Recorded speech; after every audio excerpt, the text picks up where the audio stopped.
Hi, I've got a Master Magnum combination lock here, model M175 XDLF.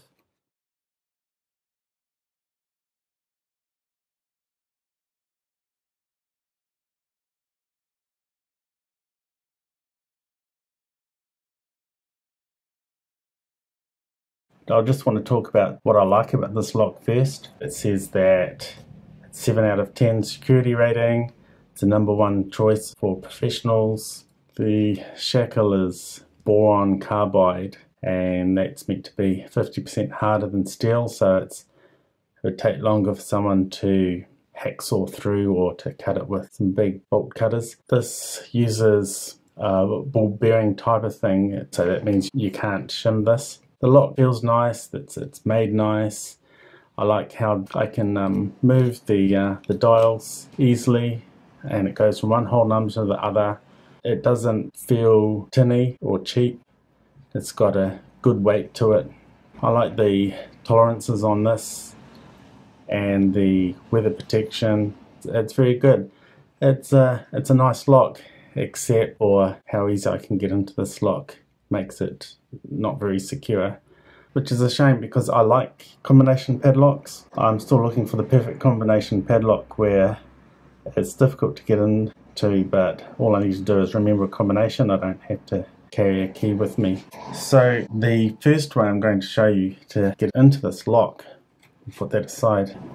This has already been set to a combination that I don't know.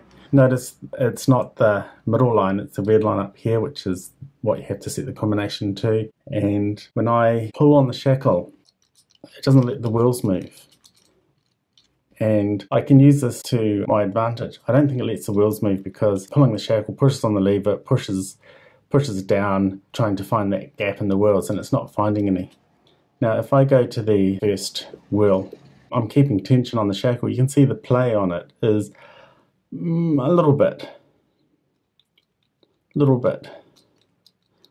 more on that one, but a little bit. So if I release tension, move it to the next one, you can see how that #1 is moving to the bottom of #1 to about, I don't know, 2/3 of the way up. Okay, that's how much play it has. That's the same. Actually, that's got more movement. That's by the looks of it, it's right from the bottom of 2, pretty much all the way to the top of 2. So that's probably the right number. It's probably in its true gate. If I go to 3, okay, that's going to the bottom of 3, about 2/3 up. Same with this one. Same with this one. So that #2 is looking really good as the only number that has that play right from the bottom to the top. These other ones are going from the bottom to perhaps 2/3 of the way up, and zeros are even tighter. One other thing I like about this lock, by the way, I should mention, is the way they've designed it. When you turn the wheels this way, they all stop at 0, and this is so that if you're in the dark and you know your combination, you just make sure they're all zeros, and then you count the clicks for each one, setting your combination, so you can open this easily in the dark. So that's a nice touch. Anyway, I'm going to I said it was #2, didn't I, for the first wheel? So yeah, that's got lots of play. I like #2. I'm going to go to the next one. Okay, release and tension. Okay, it goes from the bottom to only 2/3 up. Bottom 2/3 up. Bottom 2/3 up. Same. Oh, that's got lots of play. So I like 2 and 5, and the next one. This 0, by the way, for the next one has got more play than usual. Usually zeros are only a little bit of play, but that's got a lot. So I think for this wheel, the right number is 0. Okay, so I think it's 250, and for the last number I'm just going to release, turn, and tension, release tension for each one, and the lock is open. So 2505 is the right combination. The second way to get in this lock, so I'm going to put them all into zeros. What I did is, I don't have a really thin probing tool yet, so I got a soda can or a Coke can, something like that, and I cut it with just a pair of household scissors. It's very thin. It's about 3/1000ths of an inch, thinner than I need it to be, but it works great. So what I do is I'm going to put in the right side of each wheel, not up by where you put the combination is. I'm going to put in the center. I'm just going to, okay, so I can tell that's found a big gap there already on 9, so that's correct. But for the next one, it doesn't want to go in, so I turn it, and I'm not tensioning the shackle with this method.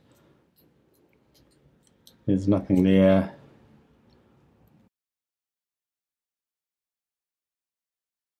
Okay, that's going in quite a way there, so I'm going to leave it at 4.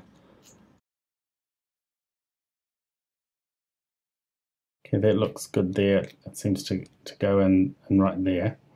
So, did this one turn? Let's double check.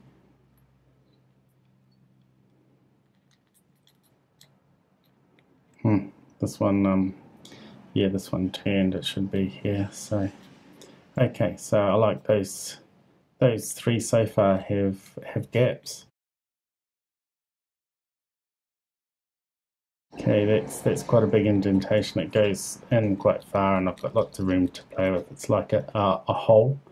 So I think I've found all of those.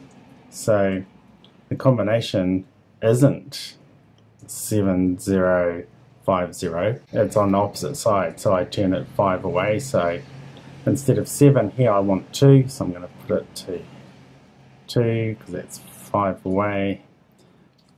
Instead of 0, I'm going to put it to 5 because that's 5 away.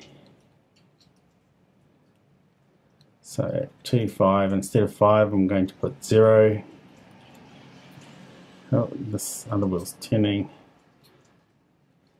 2, 5, 0. And instead of 0, I'm going to put 5 because it's 5 away. And there. So that should be the right combination using that probing method, and it is. I already knew that. I didn't remember the number actually, so I really did pick it with this little probing soda can tool. Okay, so that's how to get into this lock really easily, either using a decoding feel method or using the a probe method to find the gaps in the wheels.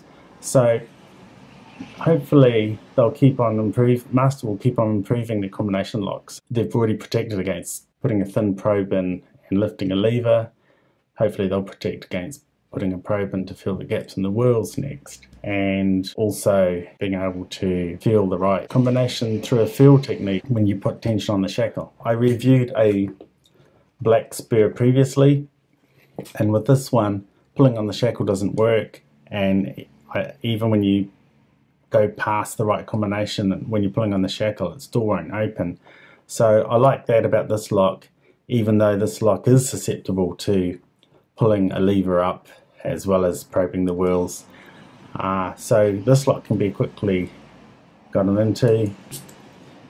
This lock is better made, and they've protected it against a few things, but in a way this is even less secure because I don't need a specialized tool to get into it. I don't need even a soda can or a pair of scissors. I can just decode it by pulling on the shackle and feeling which is the right combination.